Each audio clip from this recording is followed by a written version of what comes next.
J'étais assise au dernier rang de cette grande conférence quand j'ai remarqué quelque chose dans les yeux de la femme qui était assise à côté de moi. Elle souriait pendant que la prédicatrice partageait son témoignage, mais ses yeux racontaient une histoire complètement différente. J'ai reconnu ce regard immédiatement parce que c'est un regard que j'avais déjà porté.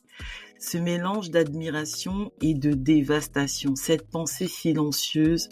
Pourquoi Dieu l'utilise ainsi alors que moi, je reste invisible?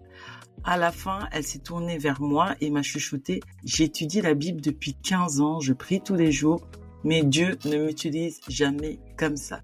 Parfois, je me demande s'il m'aime moi. Bonjour à toi, je suis Patricia et bienvenue dans ta Daily Dose de Sagesse. Aujourd'hui, nous plongeons dans l'émotion que personne n'ose nommer à l'église, l'envie. Cette émotion qui déforme ta relation avec toi-même et les autres et qui pourrait transformer toute ta vie si tu prends une décision cruciale aujourd'hui.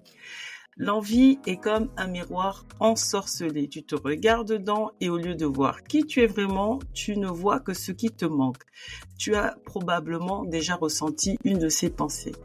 Oh, la prière d'un tel est tellement puissante, la mienne semble si basique. Ou encore, l'histoire d'un tel a touché tout le monde et mon témoignage du coup paraît tellement insignifiant. Ou encore, elle semble avoir une relation si intime avec Dieu quand tu l'entends parler et du coup la mienne est tellement ordinaire.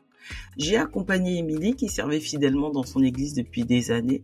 Chaque dimanche, elle observait une femme diriger la louange avec une telle onction que les gens étaient saisis et que les gens pleuraient.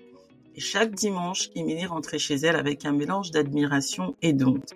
Elle se disait: je suis chrétienne depuis plus longtemps qu'elle, me confia-t-elle. Je prie, je jeûne plus, alors pourquoi Dieu l'utilise-t-elle ainsi et pas moi? Mais ce qu'Émilie ne réalisait pas, c'est que ce miroir déformant lui cachait complètement ses propres dons extraordinaires. Et voici la première déformation qu'opère l'envie en toi. Quand nous regardons les autres à travers l'envie, nos propres dons deviennent invisibles à nos yeux. Et c'est dévastateur pour notre relation avec nous-mêmes. Dans la parabole des talents, le serviteur, avec un seul talent, ne voyait pas seulement son maître de façon incorrecte, tu es un homme dur, mais il se voyait aussi lui-même de façon erronée. En enterrant son talent, il démontrait cette vérité. L'envie nous pousse à enfuir nos dons parce qu'ils nous semblent sans valeur comparés à ceux des autres. La question n'est pas si tu as des dons, bien sûr que tu en as. La question est, peux-tu encore les voir ou l'envie les a-t-elle rendus invisibles?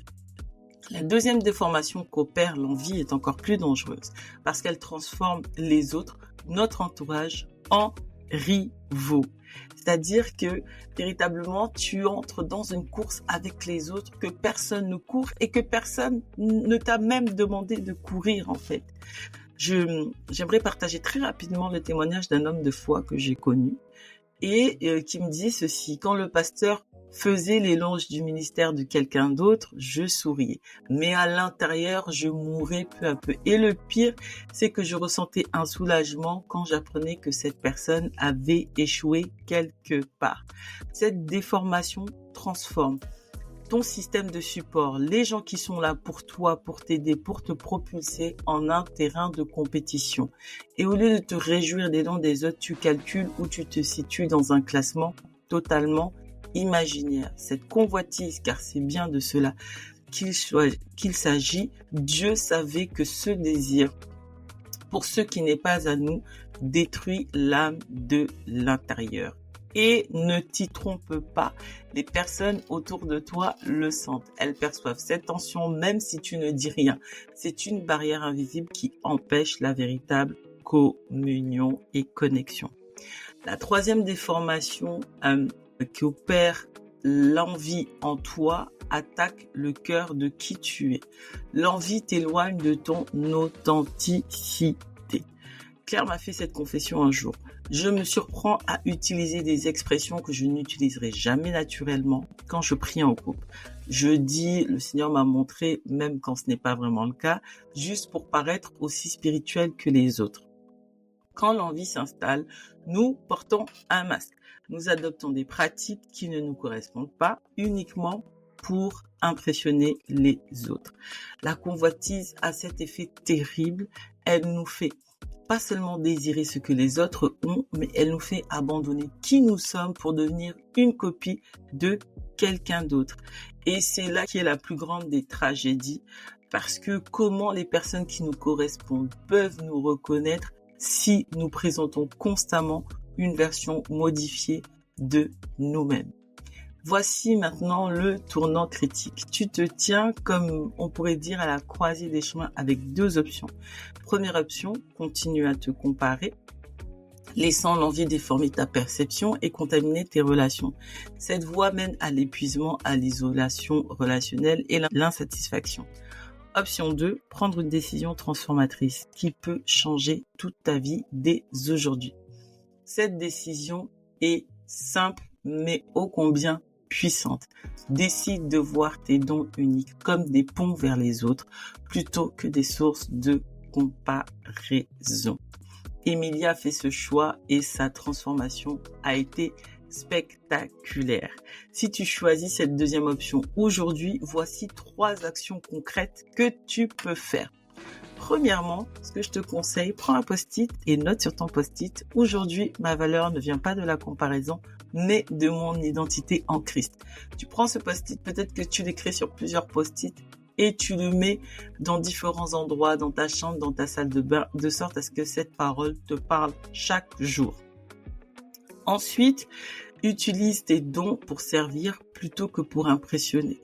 Ça veut dire que ne t'attache pas au fait que l'on te reconnaisse, mais attache-toi à te poser la question suivante.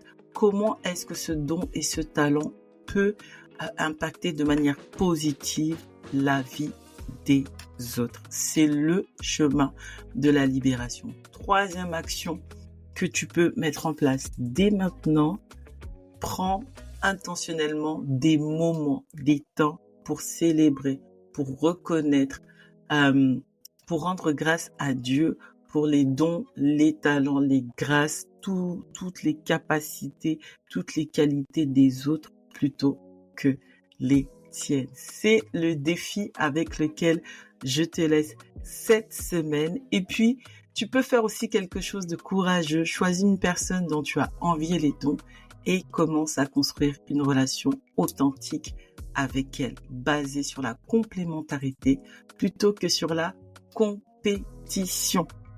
Merci d'avoir partagé ce moment avec moi. Je suis Patricia et c'était ta Daily Dose de sagesse. À demain pour une nouvelle